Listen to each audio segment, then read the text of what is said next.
कौन चीज़? ત્યાં સુધી આધ્યાત્મિક વાસના હોય અધ્યાત્મની વાસના રહે છે ત્યાં સુધી વાસના રહે છે.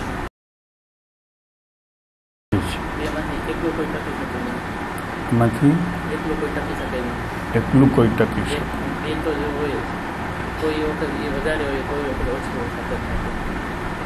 એટલે કાં અધ્યાત્મ હોય ને કાં અધ્યાત્મની વાસના હોય. એમ અધ્યાત્મની સાધના હોય એનું જોડ હોય ને અધ્યાત્મની વાસનાનું જોડ હોય. કાં અધ્યાત્મની સાધનાનું જોડ હોય કાં અધ્યાત્મની સાધનાનું જોડ હોય.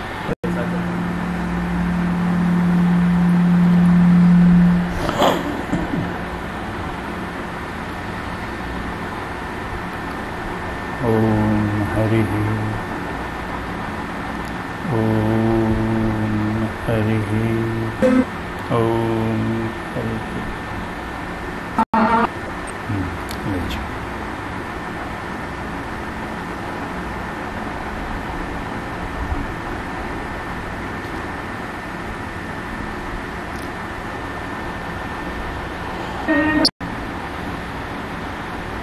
જે અવારનવાર જેમનો એ અભ્યાસ કરે છે એને જે પ્રશ્ન પૂછે છે લાઓ સે વિશે 25,000 વર્ષ પહેલાં થઈ ગયા છે.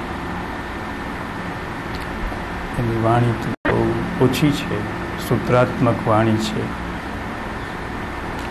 5-10 પાનામાં સમાઈ જાય એટલા સૂત્રો છે. એમાં એક સૂત્ર એણે એવું આપ્યું છે કે કાં તો અધ્યાત્મની સાધના હોય છે અને કાં તો અધ્યાત્મની વાસના હોય છે. બેમાંથી એક હોય છે. અને જો બેમાંથી ઉડી જાય તો બંને ઉડી જાય. આમાં આપણે 3 શબ્દો ઉપર આજે ચાલશું: અધ્યાત્મ, સાધના અને અધ્યાત્મની વાસના. અધ્યાત્મ એટલે શું? આત્મા, અધિવત્તા આત્મા, આત્માની પાસે. એટલે જેમને આત્મામાં રુચિ હોય, આત્મામાં રસ હોય, એને અધ્યાત્મનો માણસ કહેવાય. જેને અધ્યાત્મનો માણસ ન હોય એ કેટલીક વખત મનના સંસ્કારને કારણે, મનના દબાણને કારણે ક્રિયાઓ કરે, પણ એ ક્રિયાઓ આધ્યાત્મિક નથી હોતી. એ ક્રિયાઓ માનસિક હોય છે. માનસિક ક્રિયાઓ જો સારી હોય તો વ્યક્તિનો સંસારિક જીવનમાં અભ્યુદય થાય, વિકાસ થાય. માનસિક ક્રિયાઓ જો શુભવાળી ન હોય, અશુભવાળી હોય તો એનું પતન થાય. એટલે માનસિક ક્રિયાઓ હંમેશા કોઈને કોઈ પ્રકારના બહાર પરિણામો લાવે છે. એ અધ્યાત્મ કહેવાતું નથી.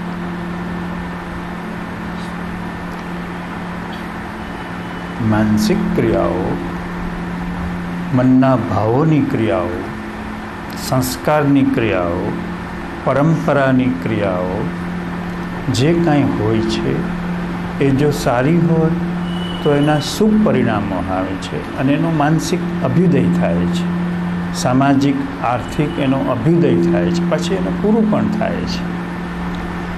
અને જો એ કમજોર હોય, ઉલટી હોય, નરો સ્વાર્થ હોય, નર્યો, તો એનો પતન થાય છે.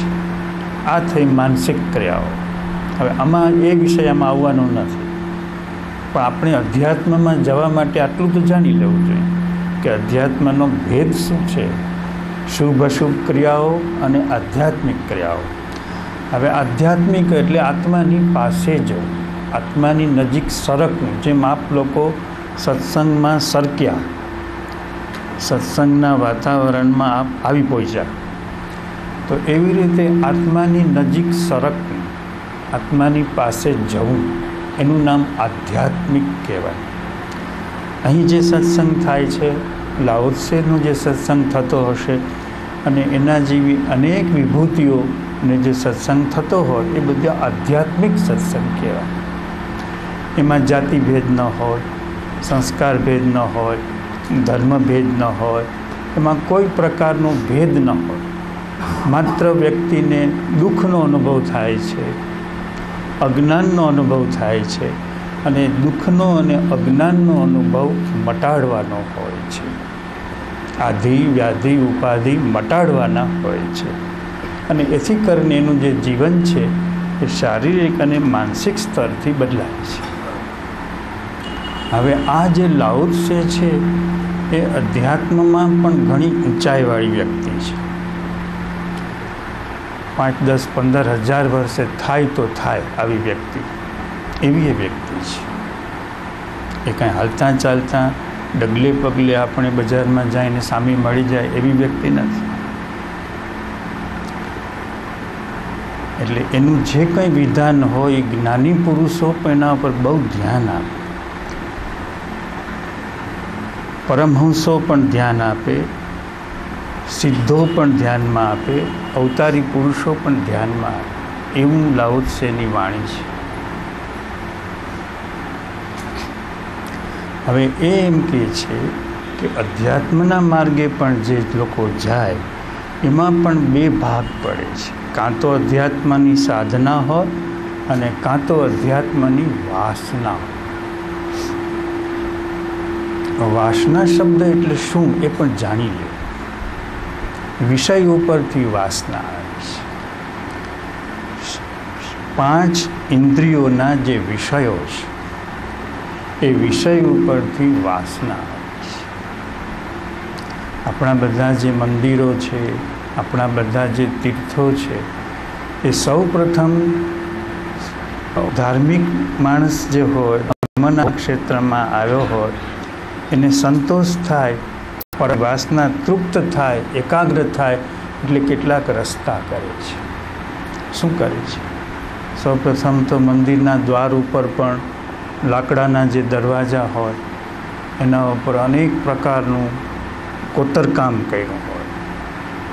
એટલે જે કલાકારની બુદ્ધિ હોય, સંવેદનાની બુદ્ધિ હોય એની આંખની વાસનાને સંતોષ.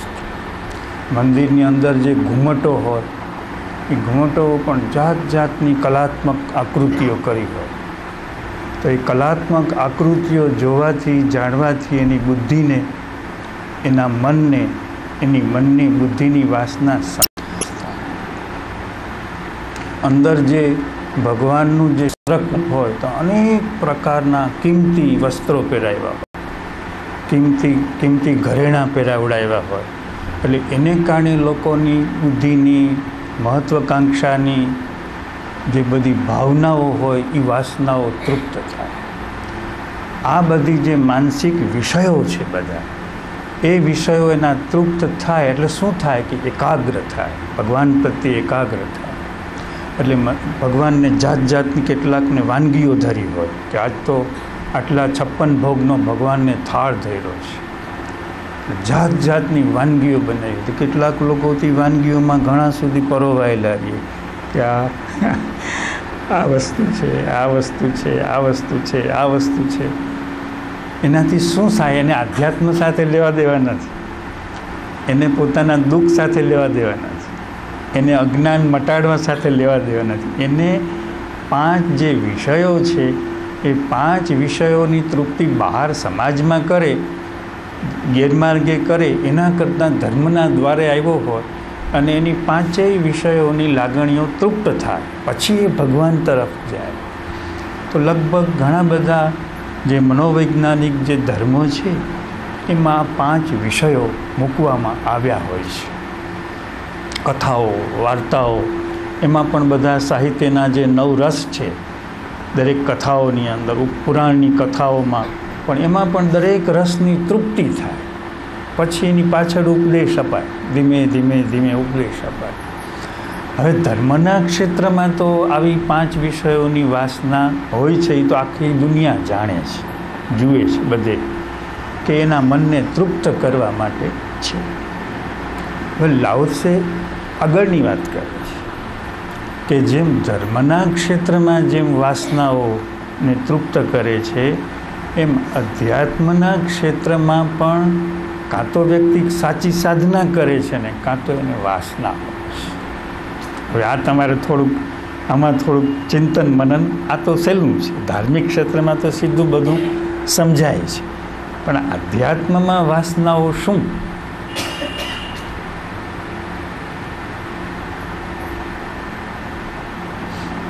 તો કે જે અધ્યાત્મની જે વાસનાઓ છે એ આત્માની નજીક સરકે છે, પણ સરકતા સરકતા સરકતા એની બુદ્ધિને તૃપ્ત થાય, એની બુદ્ધિને સંતોષ થાય અધ્યાત્મની જે વાતો. એટલે અંદર જે બુદ્ધિના જે પરમાણુઓ છે બધા, તો કે પરમાણુઓનો વિકાસ થઈ જાય છે.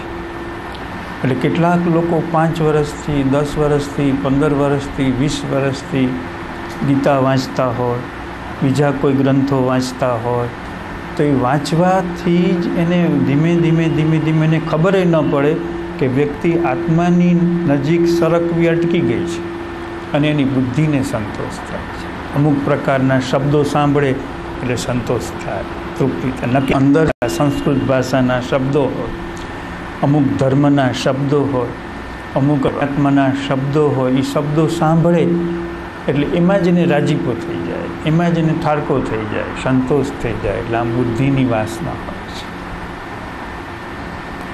અધ્યાત્મના કોઈ જ્ઞાની પુરુષ હોય, એ જ્ઞાની પુરુષની પાસે 5, 25, 50 માણસો ભેગા થયા હોય, પછી ક્યાંક 500 થયા હોય કે 5000 થયા હોય કે 5 લાખ ભેગા થયા હોય, તો એનો એક સમૂહ ભેગો થઈ જાય, ક્રાઉડ સાયકોલોજી.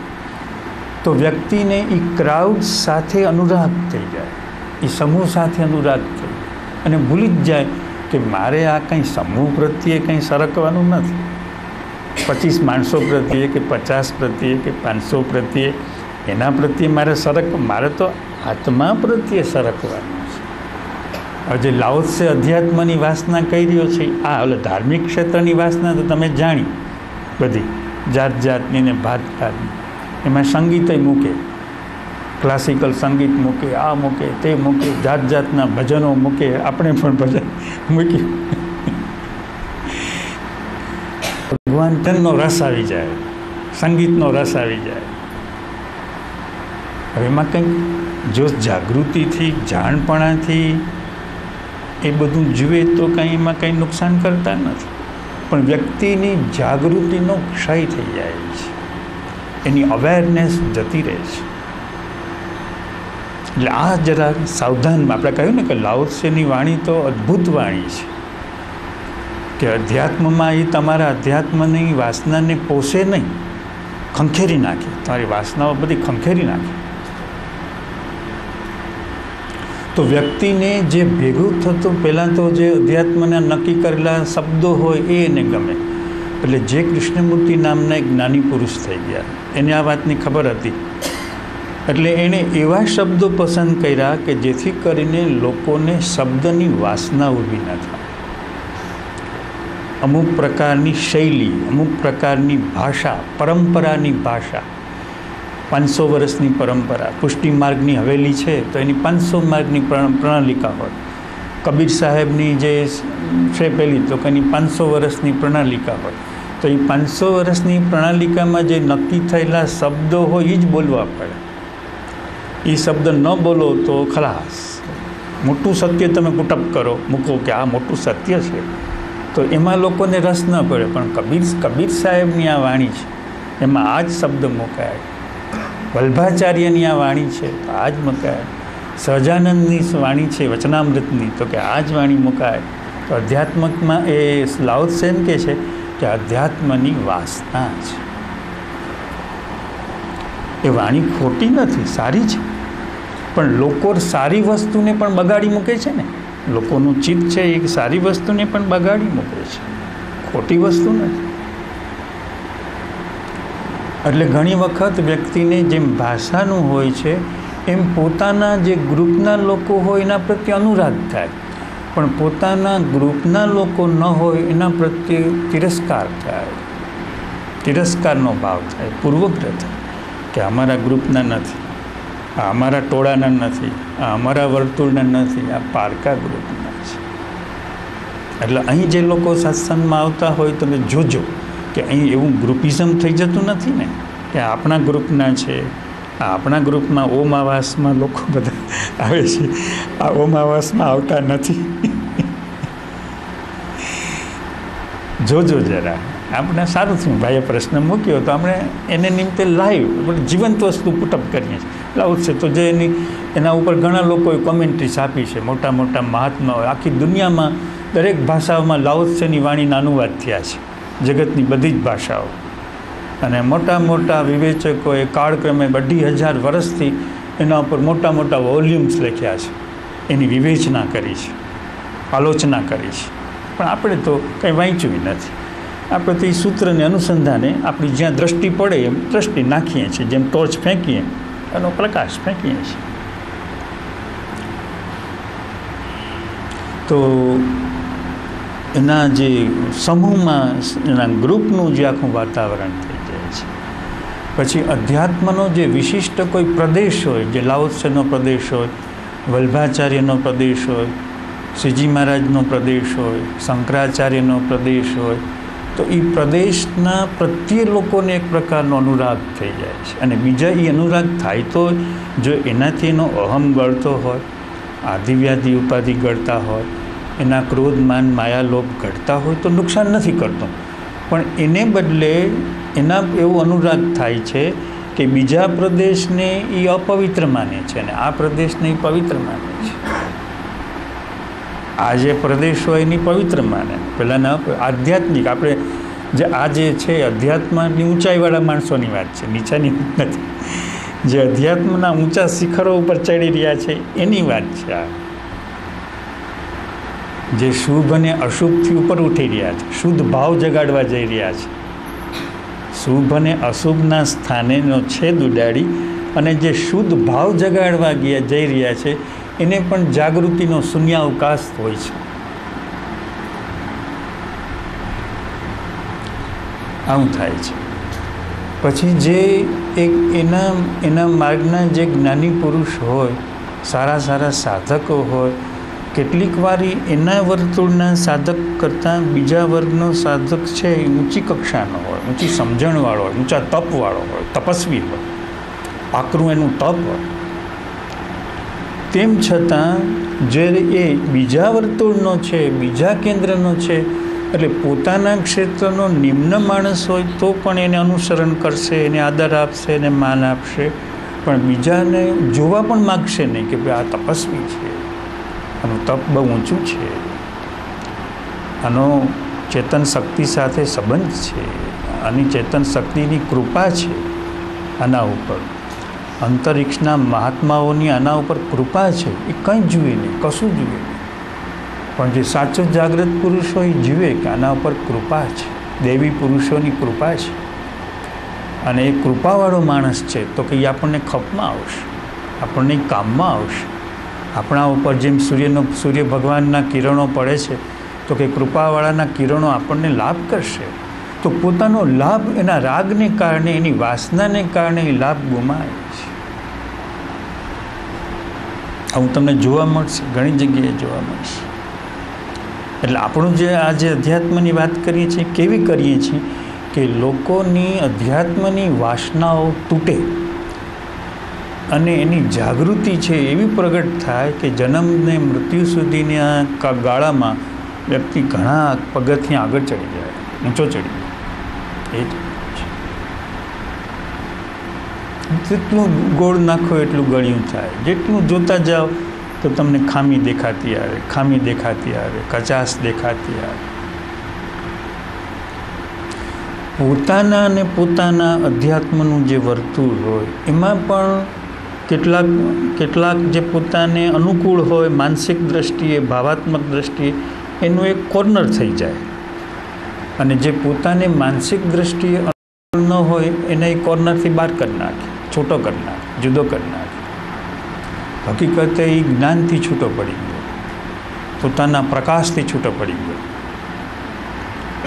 આવું બને. પણ જે ખરેખરો આધ્યાત્મિક માણસ હોય એ દરેક બાબતમાં જાગૃતિથી જ જીવે. પોતાની કોઈની વ્યક્તિની સાથે એને 5 વર્ષથી રહેવું પડતું હોય, 10 વર્ષથી રહેવું પડતું હોય, 25-50 વર્ષથી રહેવું પડે, કુટુંબમાં રહેવું પડતું હોય, પણ સાચો આધ્યાત્મિક માણસ હોય એ પોતાની પત્નીને જે શુદ્ધાત્મ દ્રષ્ટિથી જુએ એવું જે પોતાના ભાઈઓને પણ જુએ, પોતાના કુટુંબની બીજા કુટુંબને પણ જુએ કે આ પણ શુદ્ધાત્મા છે. પોતાના દીકરાને જે રીતે જોતો હોય શુદ્ધાત્મા રૂપે, એ જ રીતે એ બીજાના દીકરાને પણ જુએ શુદ્ધાત્મા રૂપે. એમાં કાંઈ તમારે એને ઘેર રહેવા જવાનું નથી, પણ એને શુદ્ધાત્મા રૂપે જવાનું છે કે આ મારો દીકરો છે અને આ મારા પાડોશીનો દીકરો છે, પણ છે આત્મા જ. તો અધ્યાત્મના માણસો પણ એટલું ઉર્જા ક્રિએટ કરી શકતા નથી, એટલી શક્તિ જગાડી શકતા નથી. આપણે કાંઈ કોઈને ત્યાં આપણે વ્યવહાર તો હોય કે ભાઈ આ કુટુંબનો વ્યવહાર છે, આ બીજા કુટુંબનો વ્યવહાર છે, આ ત્રીજા કુટુંબનો વ્યવહાર છે, આ આપણો ધંધો છે, આ બીજાનો ધંધો છે, એમાં કોઈ ફેર કરવાની જરૂર નથી. પણ માત્ર દ્રષ્ટિ કે એ શુદ્ધાત્મા છે ને આ શુદ્ધાત્મા છે. તમે જોજો તમને પેનીએ પાણી ઉતરી જશે. જેટલું તમે આ ખરું અધ્યાત્મમાં આવવા માગશો તો પેનીએ પાણી ઉતરી જશે. બહુ અઘરું છે. તો લાવો શકીએ છીએ કે આ તમારું અધ્યાત્મ એ સાધનાવાળું નથી, પણ વાસનાવાળું છે. વાસનાભર્યું છે કે સાધકની 2 જ દિશા હોય છે, કાં તો એ સાધનાના પગથિયાં ચડતો હોય છે અને કાં તો એ વાસનાના પગથિયાં ચડતો હોય છે.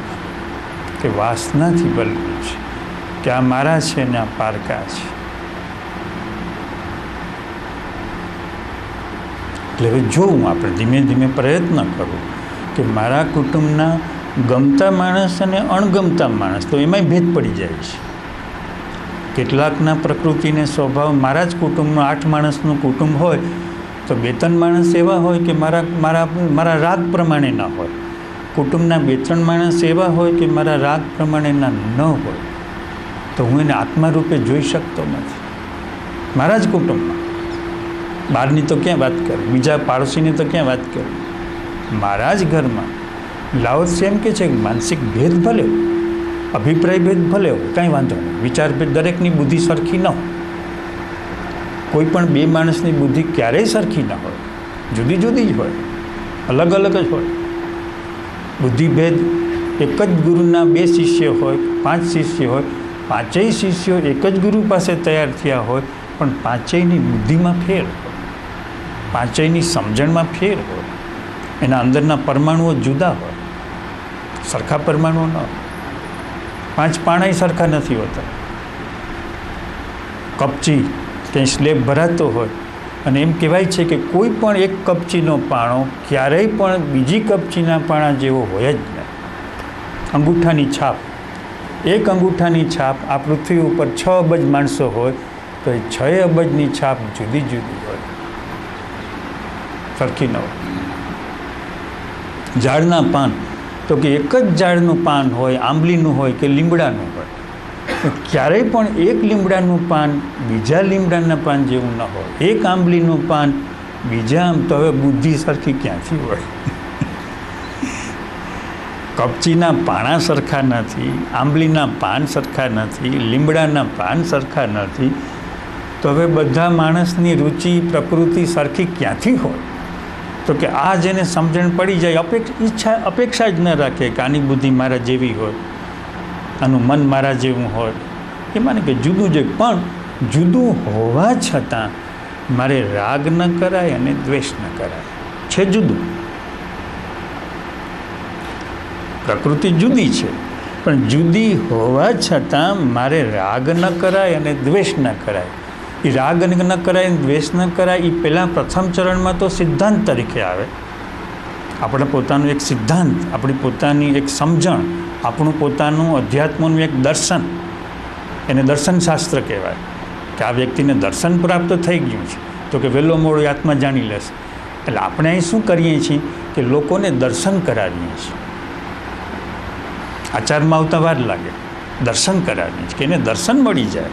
કે જેમ કે હું બોલ્યો કે આંબલીના પાન સરખા ન હોય, લીમડાના પાન સરખા ન હોય, કપચીના પાણા સરખા ન હોય, તો ક્યારેય પણ કોઈ માણસની બુદ્ધિ 2 સરખી ન હોય. તો હવે આ વાત તો વૈજ્ઞાનિક દ્રષ્ટિએ પ્રૂવ થયેલી છે, તો હવે આમાં કોઈને ભેદ નથી, તો એનું દર્શન થઈ ગયું, બુદ્ધિમાં એનું દર્શન થઈ ગયું. એટલે હવે કાયમ માટે એ દર્શન કામ કરશે કે ભાઈ કોઈ હરખું નથી હોતું, બધું જુદું જ હોય છે. બે વ્યક્તિની પ્રકૃતિ સરખી દેખાતી હોય તોય સરખી નથી હોતી, ભેદ જ હોય છે. હવે આ દર્શન જો થઈ ગયું તો હવે વ્યક્તિએ એ દર્શનને આધારે આત્મા પાસે સરકવાનું છે, આત્મા પાસે જવાનું દર્શનને આધારે. જો દર્શન ન હોય તો કેમ સરકે, કેવી રીતે જાય? આત્મા પાસે જઈ જ કેવી રીતે શકે? એની પાસે એનો નકશો તો જોઈ જ. દર્શન એ નકશો છે, સત્સંગ છે એ નકશો આપે છે, એક પ્રકારનો નકશો દોરી આપે છે કે જો આત્મા પાસે જવું હોય તો આ એની ગાઈડલાઈન છે, આને આધારે જવાશે. યથાર્થ સત્સંગમાં, પરમ સત્સંગમાં દર્શન પ્રાપ્ત થઈ જાય છે, આ દર્શન છે. એમાં આપણે હવે આગળ જશું કે એ દર્શન પ્રાપ્ત થવા પછી શું કરવાનું, પણ હજી આ થોડુંક જોઈ લઈએ, વાસનાની વાત થોડીક જરાક કંઈક જોઈ લઈએ કે જેને આત્મા જાણવો છે એને પણ પોતાની રુચિનો પ્રભાવ ઘણો હોય છે.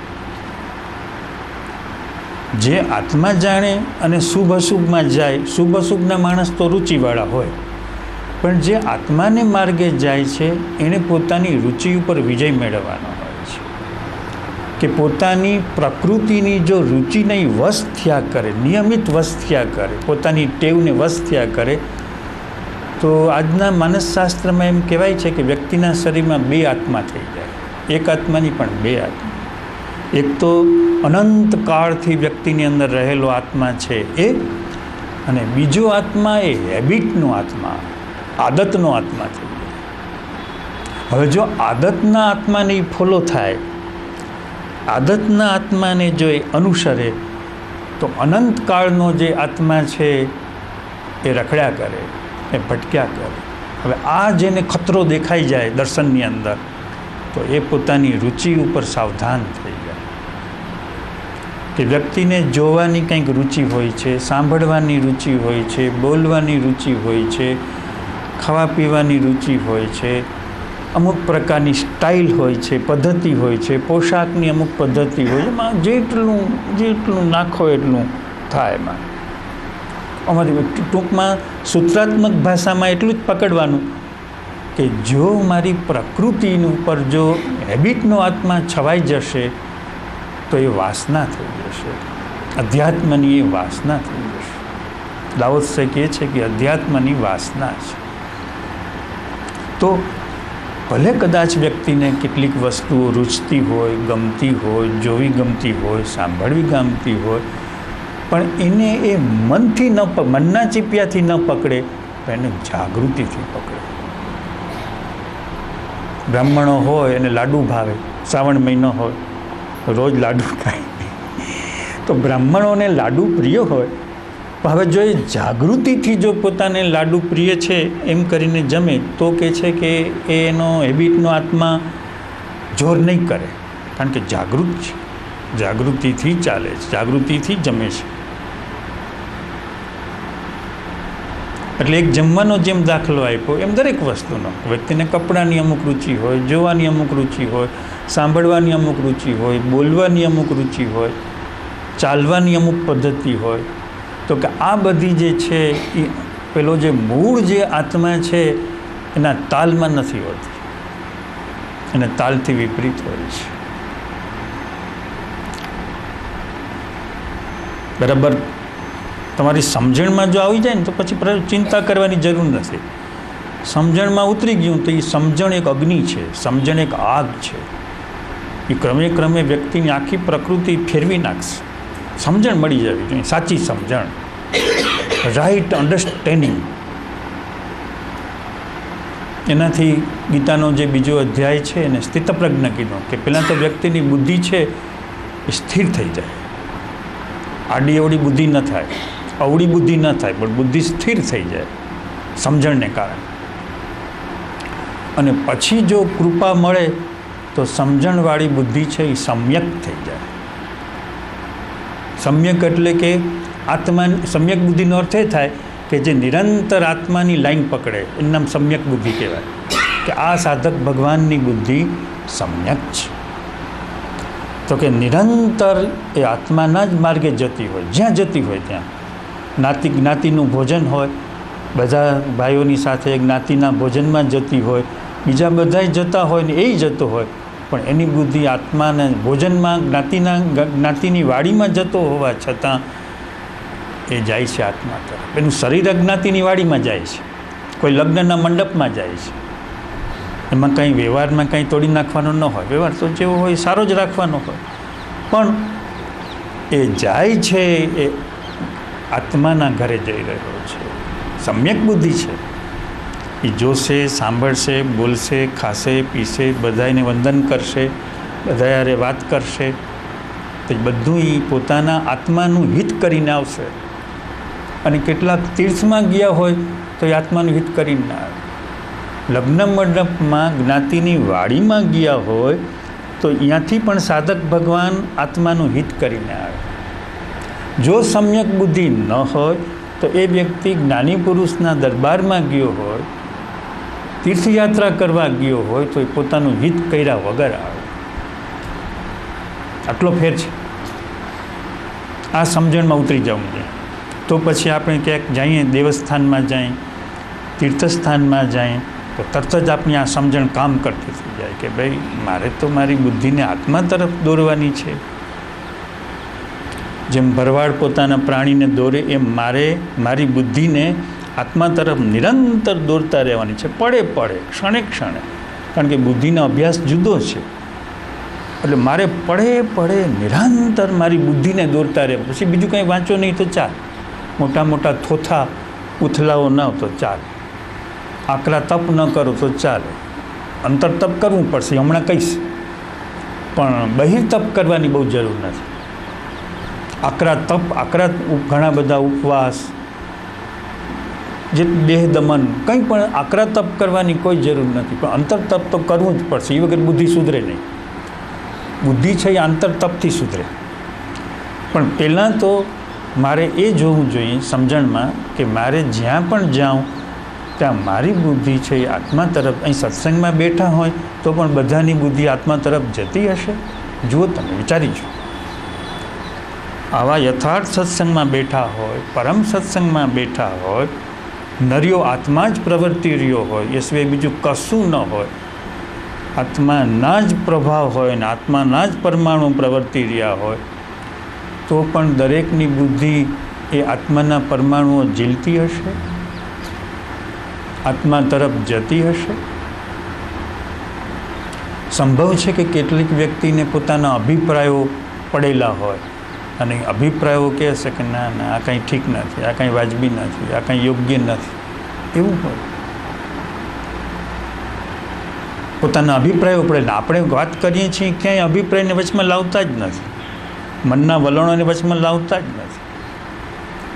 પરમ વિજ્ઞાનથી વાત કરી રહ્યા છે કે પોતાનો કોઈ આગ્રહ જ નહીં, પોતાનો કોઈ પૂર્વગ્રહ જ નહીં, પણ અંદર જે આત્મા પ્રવર્તી રહ્યો છે તો કે આત્માની લાઇટ જે મારતી જાય એમ જ બોલવાનું. આત્માની લાઇટ જેમ મારતી જાય, જેમ અંધારામાં ગાડી લાઇટ મારતી જાય, સ્કૂટરની લાઇટ જેમ અંધારામાં રસ્તો કાપતી જાય, એમ જેમ આત્માની લાઇટ મારતી જાય એમ જ બોલતા જવાનું. છતાં લોકોને પોતાના મનના અભિપ્રાયો નડશે, પોતાના પૂર્વગ્રહો નડશે. તો આવા વાતાવરણમાં બેઠા હોવા છતાં લોકો દર્શન પ્રાપ્ત નહીં કરે, સમજણ પ્રાપ્ત નહીં કરે. સમજણ પ્રાપ્ત કર્યા વગર અવળું મગજ રાખીને જશે, આડી બુદ્ધિ રાખીને જશે. ને કેટલાક ભાગ્યશાળી ભગવાનો એવા હશે કે પોતેને કદાચ બુદ્ધિ સહકાર ન આપતી હોય તોય અંતર તપ કરતા હશે કે નહીં આપણે તો આત્માને માર્ગે જ જવું છે, ભગવાનને માર્ગે જ જવું છે, પ્રભુને માર્ગે જ જવું છે. તો અહીં પોતાનું અવલોકન થવું જોઈએ, નિરીક્ષણ થવું જોઈએ. અવલોકન આકરું છે. બુદ્ધિથી અવલોકન કરવું, મનથી અવલોકન કરવું, આંખથી અવલોકન કરવું તો કોઈ પણ નાનું બાળકે કરી શકે, સૌ કોઈ કરી શકે. પણ પોતાની સમગ્ર આંતર પ્રજ્ઞાથી અવલોકન કરવું, એમાં તો આકરો અગ્નિ જોઈએ છે, તેજસ્વી અગ્નિ જોઈએ છે, તો જ માણસ અવલોકન કરી શકે. અને જે અવલોકન કરે એ જ શોક મુક્ત થાય, એ જ પીડા મુક્ત થાય, જેનામાં અવલોકનનો અગ્નિ હોય. કોઈ પણ વસ્તુનું અવલોકન પ્યોર, પોતાના પૂર્વગ્રહ વગર, પોતાના મન વગર, પોતાની બુદ્ધિ વગર કરી શકે તો કે એની બુદ્ધિ સવળી કહેવાય, એની બુદ્ધિ પ્રકાશિત કહેવાય. એ ગીતાના બીજા અધ્યાયથી આગળ નીકળી ગયો ગણાય. ગીતાનો બીજો અધ્યાય છે એ માત્ર બુદ્ધિને સ્થિર કરવાની વાત છે, કે એની બુદ્ધિ હંમેશા આડી અવડી ન થાય, સ્થિર હોય. પણ સ્થિર બુદ્ધિ હજી પૂરેપૂરી આત્માનો પ્રકાશ મેળવતી નથી. એ તો જ્યારે એ પ્રજ્ઞા પ્રાપ્ત કરે, જાગૃતિ પ્રાપ્ત કરે, એટલે સ્થિતપ્રજ્ઞની બુદ્ધિનો ભાર ઉતરી જાય. એટલે ગીતાના બીજા અધ્યાયથી ક્યાં આગળ નીકળી ગયો, ઘણો દૂર નીકળી ગયો. બીજા અધ્યાયમાં તો માત્ર સ્થિતપ્રજ્ઞ દર્શન જ કીધું છે, કે આ બુદ્ધિ જેમ આડી અડી રખડતી હોય, ભટકતી હોય, તો કે એને કમસે કમ સ્થિર તો કરો, ઊભી તો રાખો જરાક એક જગ્યાએ. સ્થિર જ ઊભી ન રહેતી હોય, આમથી આમ ને આમથી આમ, હિંચકો જેમ ઝૂલતો હોય એમ ફર્યા જ કરતી હોય, આમથી આમ, આમથી આમ, આમથી આમ ને આમ, તો કે એની બુદ્ધિ સ્થિર થઈ. સ્થિર થયા પછીની જે વાત છે એ આખી બુદ્ધિની સમ્યક દ્રષ્ટિ, એની પ્રજ્ઞાશક્તિ, જાગૃતિ. તો એ પછી વાસના સાધક લાવોત્સે આપણને ટોણો ન મારી શકે, આપણા ઉપર કટાક્ષ ન કરી શકે કે આની બુદ્ધિ છે એ વાસનાવાળી છે, એમ ન કહી શકે. આની બુદ્ધિ તો સીધા લક્ષ્યાંક તાકી રહી છે, આત્મા સિવાય. અને એટલું જ નહીં, પણ એની બુદ્ધિમાં લક્ષ્યાંક પોતે આવીને બેસી ગયું છે. એની બુદ્ધિને ક્યાંય પ્રવાસ કરવો નથી પડતો, બુદ્ધિને ક્યાંય પ્રવાસ કરવો જ નથી પડતો. જે લક્ષ્યાંક છે એ પોતે જ આવીને બુદ્ધિમાં બેસી ગયો હોય, અને એ બુદ્ધિને દોરે, એ બુદ્ધિને પ્રકાશ આપે, એ બુદ્ધિને માર્ગદર્શન આપે કે શું કરવું, ક્યાં જાય. તો કે એ જે માર્ગદર્શન છે એ બુદ્ધિને એનો પ્રકાશ આપે, એની પ્રજ્ઞા આપે. તો લાઓત્સે એમ કહી શકે કે આ જે સાધક છે એની વાસના, એટલે હવે લાઓત્સે એમ કીધું કે કાં તો વ્યક્તિ વાસનામાં હોય ને કાં તો વ્યક્તિ સાધનામાં હોય, તો આ થઈ ગઈ અધ્યાત્મની સાધના. હવે આપણે જે અગાઉ કીધું કે આપણે આ બોલવું છે આંતર તપ વિશે, હવે એ સાધના કેમ થાય, તો કે એને માટે જોશે અંતર તપ જોશે. એ આંતર તપ વગર ક્યારેય પણ વ્યક્તિ જે છે એ સાધનામાં ના આવી શકે. કોઈ ઘણા બુદ્ધિ બહુ સારી હોય, સ્મૃતિ બહુ સારી હોય, નિવૃત્તિ ઘણી મળતી હોય, અવકાશ હોય, આશ્રમમાં રહેતા હોય, નિરંતર સત્સંગનું જ વાતાવરણ હોય, અને ખૂબ ગ્રંથો વાંચતા હોય, અભ્યાસ કરતા હોય, બધા ગ્રંથો વાંચી નાખતા હોય, તો કે એનાથી આ પ્રજ્ઞાશક્તિ જાગૃત ન થાય, એનાથી સાધના ન થાય. ગ્રંથો વાંચી નાખે તોય ઘણા વિદ્વાનોને હોય છે, કેટલાક સારા એવા વિદ્વાનો હોય છે કે એને લોકોને ઘણો લાભ મળે છે, પણ એની જે બુદ્ધિ છે એ ચોપડીના પાનાથી વિશેષ કંઈ જ નથી. જેમ ચોપડીમાં બનનું લખાણ ભર્યું પડ્યું હોય, પણ ચોપડીને કંઈ જ્ઞાન ન થાય, ચોપડીને પુસ્તકને કંઈ જ્ઞાન ન થાય. તેમ કેટલાકની બુદ્ધિમાં બધી જ વિગતો હોય, કમ્પ્યુટરમાં જેમ કેમ ડેટા ભરી પડી હોય એમ બધું પૂછો એટલે આમ સ્વિચ દાબો એટલે ફાટ બધું બુદ્ધિમાંથી આવે. અમારે હતા ભાવનગરમાં એક ભાઈ જગદીશભાઈ પંડ્યા, તો એને કંઈ પણ તમે સાંભળ્યું હોય, વાંચ્યું હોય તો તરત જ એને પૂછો, તરત જ એ બધું બોલવા માંડી જાય, કોઈ વાક્ય આગું પાછું ન થાય, એટલી બુદ્ધિ. પણ પ્રજ્ઞાનું નામ નિશાન નહીં, સમ્યક બુદ્ધિનું નામ નિશાન નહીં. તો ઘણી વખત કેટલાકની એવી સરકસી બુદ્ધિ હોય, તો ઉલટાનું ક્યારેય પણ હવે એ વ્યક્તિ પ્રજ્ઞામાં આવશે કેમ એ ખતરો, કારણ કે બુદ્ધિનો પાવર વધી ગયો, બુદ્ધિની શક્તિ વધી ગઈ. જેમ શરીરનો પહેલવાન કોપ થઈ જાય, કોઈને દાદ ન દે એવું એને શરીરનું બળ આવી જાય કે હું બધાને પહોંચી જાઉં, મારું સંગઠન બળ આવું, મારું શરીર બળ આવું, એમ કેટલાકની બુદ્ધિ બળ વધી જાય. તો આપણે શું મુદ્દો કેવો છે દર્શનમાં તમે સમજી જાઓ કે આપણે એમ કહેવું છે કે બુદ્ધિ જે છે એ માત્ર માર્ગ છે, બુદ્ધિ છે એ દરવાજો છે. બુદ્ધિથી જગત જીતી શકાતું નથી, મરણ જીતી શકાતું નથી બુદ્ધિથી. આઈન્સ્ટાઈન પણ કહેતો હતો કે હું બુદ્ધિથી હાર્યો છું. પોતાની જીવનકથામાં લખે છે કે હું મારી બુદ્ધિથી હાર્યો છું. બીજો જન્મ મળે તો મને આવી બુદ્ધિ મારે જોતી નથી. કેવી બુદ્ધિ જોઈ? તો કે પ્રજ્ઞાવાળી બુદ્ધિ. તો હવે આપણે એમ કહેવું છે કે કેટલાક લોકો ફરિયાદ કરતા હોય છે કે ભાઈ અમારી બુદ્ધિ નથી, નબળી છે, અમારા બીજા જેવી અમારી બુદ્ધિ નથી ને અમને કાંઈ યાદ રહેતું નથી. તો આપણે એમ કહેવા માગીએ છીએ કે એવી કોઈ લઘુતા ગ્રંથિ રાખવાની જરૂર નથી. આપણા બધાની બુદ્ધિ કાંઈ આઈન્સ્ટાઈન જેવી છે, ડાર્વિન જેવી છે? આપણી કાંઈ એવી બુદ્ધિ છે નહીં, પણ છતાં પણ આપણે પ્રકાશ મેળવી શકીએ, મરણને જીતી શકીએ છીએ. એટલે બુદ્ધિ છે એ શું છે? તો કે બુદ્ધિ છે એ માર્ગ છે, બુદ્ધિ છે એ કેડી છે, બુદ્ધિ છે એ ઘરમાં દાખલ થવાનું બારણું છે. બસ એટલી જરૂર છે. પશુને પ્રાપ્ત ન થાય, જે પશુ છે એને પ્રાપ્ત ન થાય. બુદ્ધિનું બારણું છે. બુદ્ધિના બારણામાં પ્રવેશ કર્યા પછી શું કરવાનું છે? શેનાથી આ પ્રજ્ઞાશક્તિ પ્રાપ્ત થાય છે? તો કે આંતર તપ. એટલે હવે આંતર તપ કોને કહેવું? તો કે અંદર જે કેટલુંય કોઈ માણસ પોતે 5, 10, 15 વર્ષ માટે બીજા પ્રદેશમાં ગયો હોય ઘરને તાળું મારીને, અને 15 વર્ષ પછી પાછો આવે તો ઘર કેવું હોય? એને સાફ કરવામાં કેટલો સમય જાય? તો ઘર છે ને એ તો સાધનોથી સાફ થઈ જાય છે, તો 2, 4, 5 દિવસમાં સાફ થઈ જાય.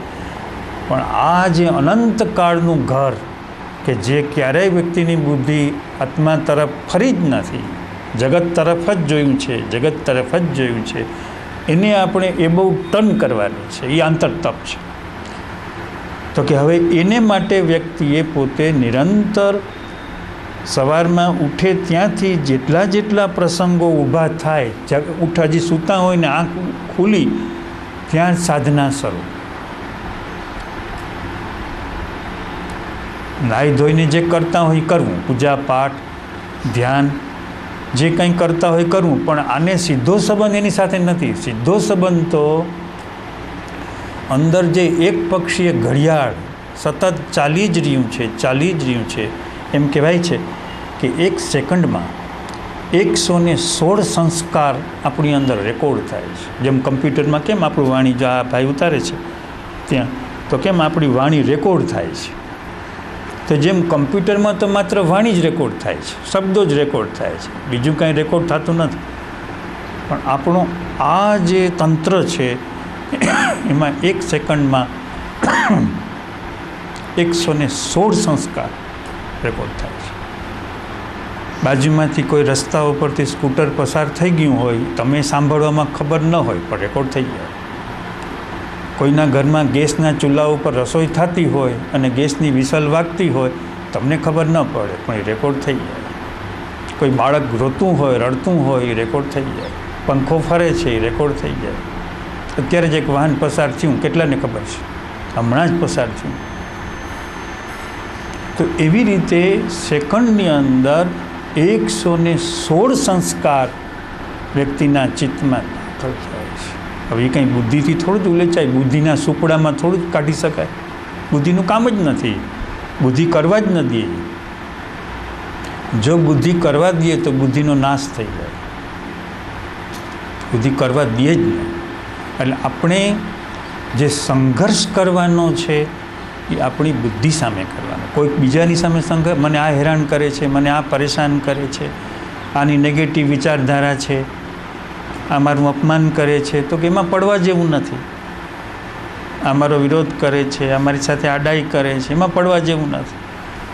પણ મારી બુદ્ધિ મારા પ્રકાશમાં આડી આવે છે, દરેકની આડી આવે છે. વિદ્વાન માણસની બુદ્ધિ પણ આડી જ આવે છે, સાત્વિક માણસની પણ આડી જ આવે છે.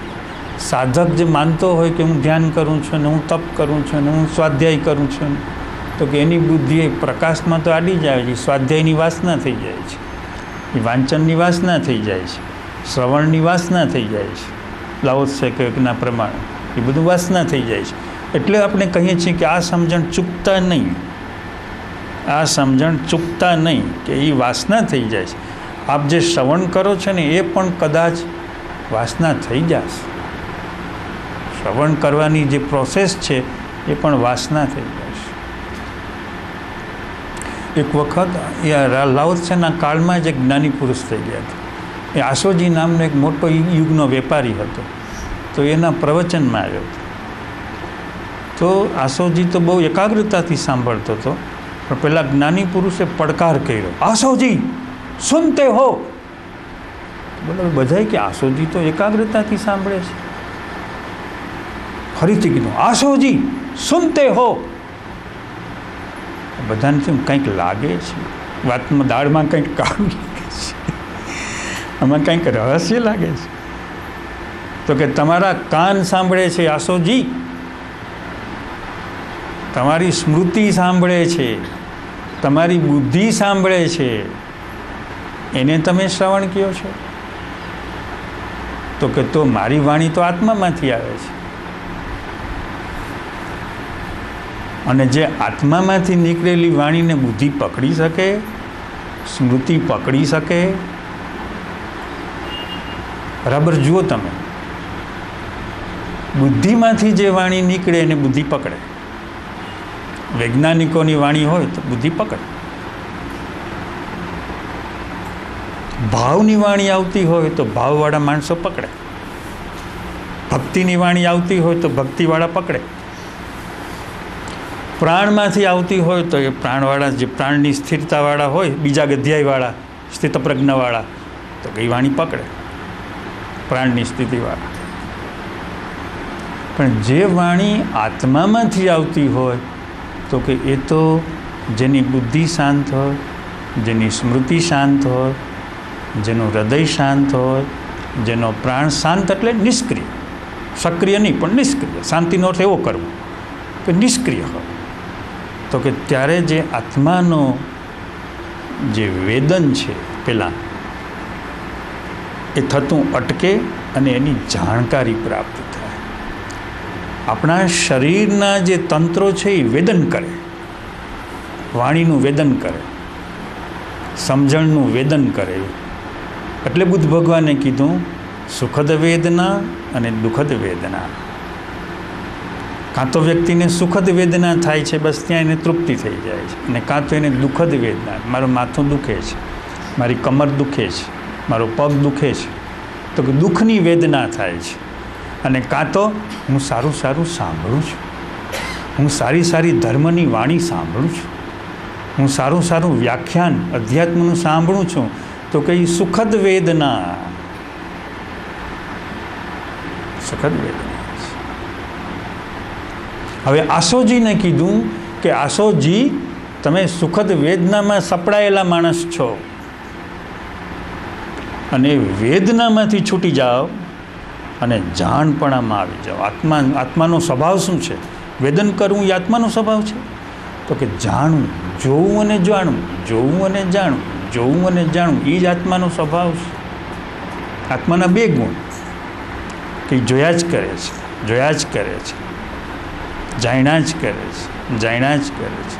અને એ જોવું અને જાણવું છે એ મનને સાફ કરી નાખે છે. બીજું કંઈ કરવું જ ન પડે.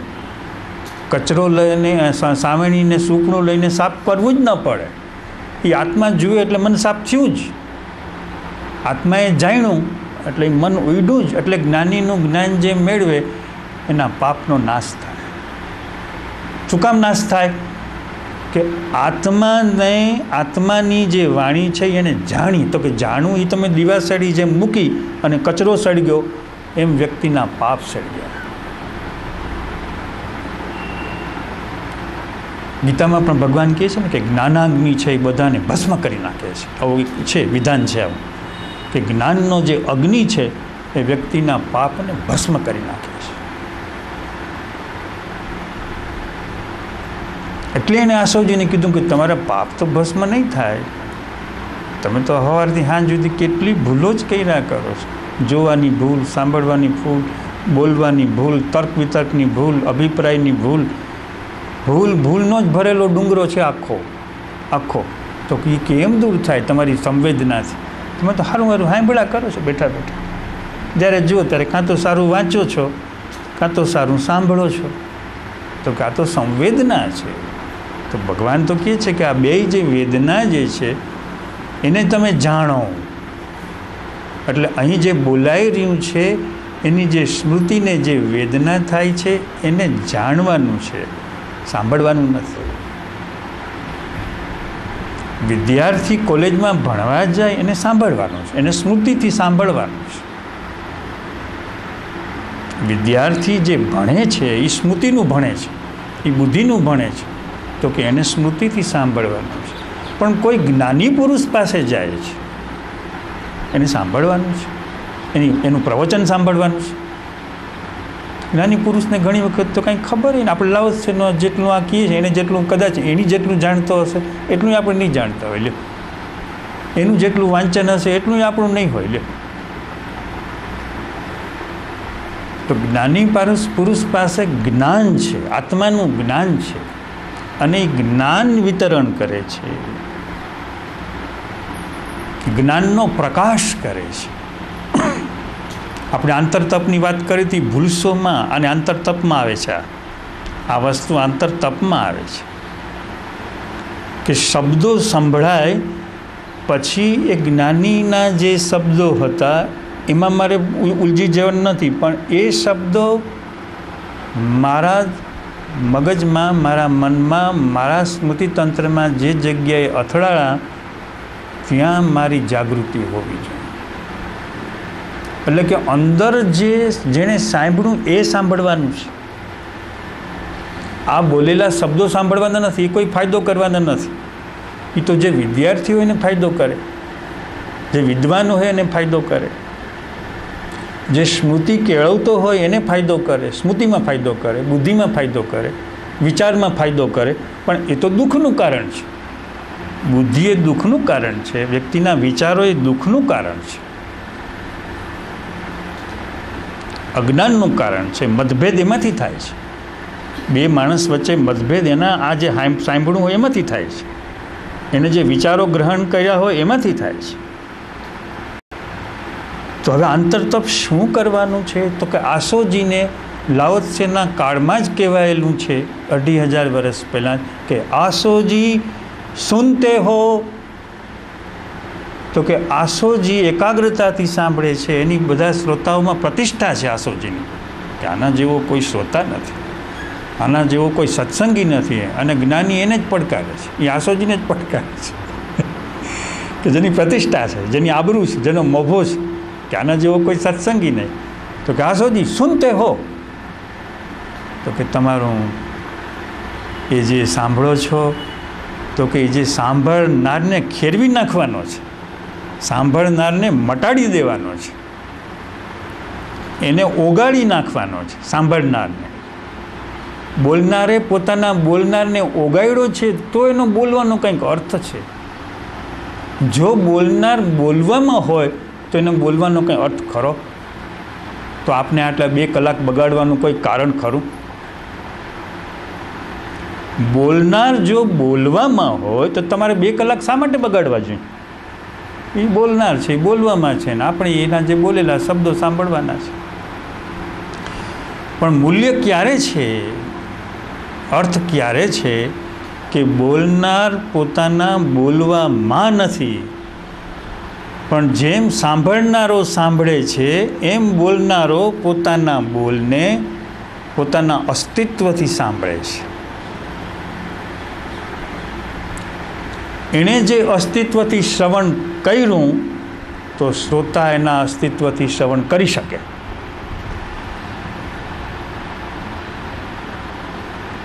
બોલનારે એના અસ્તિત્વથી પોતાના બોલને સાંભળો, એ જે સાંભળવાની જે અવસ્થા થઈ, તો કે એ જ અવસ્થા શ્રોતા. તો આ જ્ઞાનીના સત્સંગનો ફાયદો, જ્ઞાનીની ઉપસ્થિતિનો ફાયદો, જ્ઞાનીની હાજરીનો ફાયદો.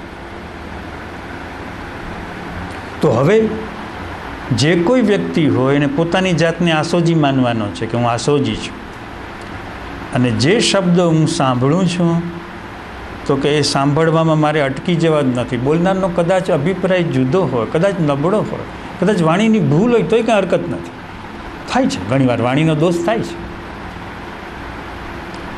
કદાચ વાણીનો દોષ થાય તોય હરકત નથી.